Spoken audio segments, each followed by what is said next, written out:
Think back to yesterday. What did you do? Did you wake up early? Did you go to school? Maybe you watched your favorite TV show. Everything you just thought of happened in the past. And to talk about it, we use the past tense. But did you know that the past tense has four different forms? Let's break them down together. The past tense helps us talk about actions or events that have already happened. But it's not just a simple ed at the end of a verb. There are four different types, and each one is used in a unique way. They are past simple, past continuous, past perfect, and past perfect continuous. Let's dive into each one in detail. The past simple is the most common form. It's the tense we use when we tell stories, describe complicated actions, or list past events. It's like a highlight reel of what happened. Imagine telling a friend about what you did during your weekend. You could say, I watched a movie, ate pizza, and went to bed late. The structure it follows is subject plus past form of verb, irregular and regular. In regular, you add ed, and irregular is a unique form. For example, write changes to wrote. For regular verbs, just add ed, like played or visited. But some verbs are irregular, like go, which changes to went. That's why memorizing irregular verbs is key. Here is an example of how to use an irregular verb.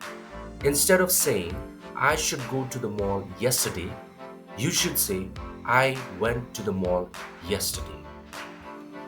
Next is the past continuous. This tense is like a movie scene. It sets the background for an action happening over time in the past. Picture this. You were walking home when it suddenly started raining. In this scenario, one action was already happening, that is walking, and another interrupted it, and that is raining. The structure it follows is subject plus was or were plus ing form of the verb. We use this tense for ongoing past actions. She was studying when the power went out. It's perfect for storytelling and setting the scene. Here is a mistake you should avoid. Instead of saying, I was watch TV, the correct way to say it is, I was watching TV. Thirdly, we have the past perfect. This one is like a time machine. It helps us describe an action that happened before another past event. Imagine you got to school late and your friend says, you missed the morning class. You reply, oh no, I had forgotten about it. The forgetting happened before you arrived.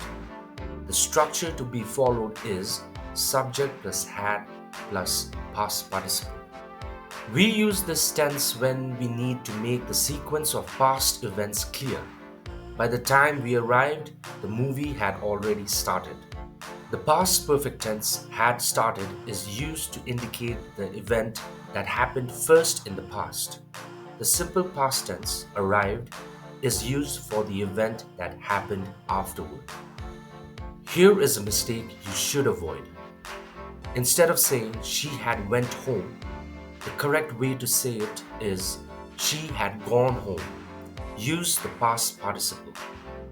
Finally, the past perfect continuous. This tense is like a progress bar. It tells us how long something had been happening before another past event. If your friend asks why you're exhausted, you could say, I had been studying all night. This tells us the action was ongoing before another moment in the past. The structure it follows is subject plus had been plus verb in the ing form. We use this tense to emphasize duration. She had been working there for 5 years before she quit. It explains the lead up to a past event. Here is a mistake you should avoid. Instead of saying, he had been plays football, the correct way to say it is, he had been playing football before you arrived. Now it's your turn to practice. Write one sentence for each of the four forms based on your own life. Keep practicing to improve. The more you practice, the better you become. This brings us to the end of this lesson. See you in the next.